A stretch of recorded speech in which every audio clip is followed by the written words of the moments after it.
Anthony said, I don't really care. Obviously, it's cool to hear any high-caliber players say they want to play with me, but my job is to turn this team around. If we're 15-17, that means I'm not doing my job, which is the politically correct answer. Sure.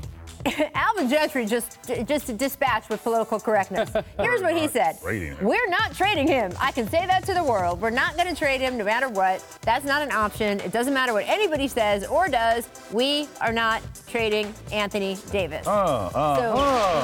Maybe he wanted the message to get ahead to LeBron, since AD and the Pelicans do play at Staples Center versus the Lakers tomorrow night.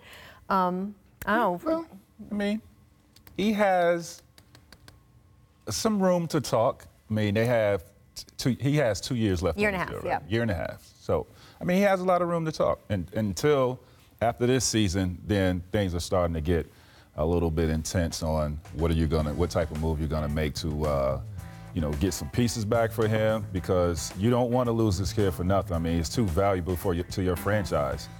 I mean, the reason why the clock has been ticking so loudly this season, it really is this summer, is the come to Jesus time of, does he take the Supermax and basically commit to the bulk of his career being in New Orleans? Or does he say, you know what, I want to explore free agency the following year, and then, yes, to avoid being Kevin Durant and the Thunder, that kind of situation where you walk away for nothing, then, yes, the Pelicans would look to trade him. So that's why the drumbeat is louder. We have some real talk here.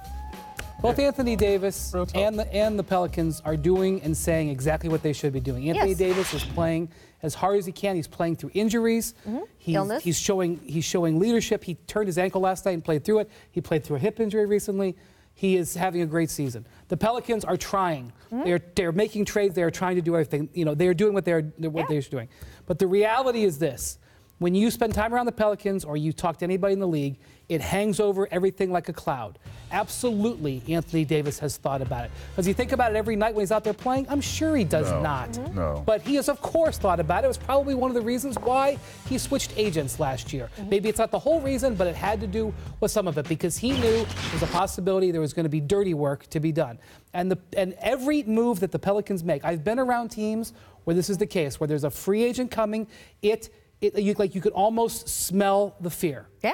Okay? That's just the reality. They operate with this every single day. And LeBron just made it a bigger headache by talking about it, but he's not saying anything that people aren't already thinking. If you're the Lakers, you've got a whiteboard. It may be hidden and have to be pulled up out of somewhere, but there's an Anthony Davis whiteboard with trade Well, they scenarios don't have to on hide it, because look at the question. Is an uncertain future becoming a distraction for the Pelicans? It's in the interest of any other team, right, to keep this churning, to keep this going, because if you are a team that wants Anthony Davis, and now I'm not talking about the media, I'm talking about players on other teams, you don't want the Pelicans to do great this season, because then he'll stay. Yeah. It's not an accident that Giannis or LeBron are throwing this stuff out here. You want to keep this in the media. You actually want to keep it going. So, I mean, they're doing a great job of it, and it seems to be a distraction for this organization because they have to keep talking about it. The questions keeps coming up.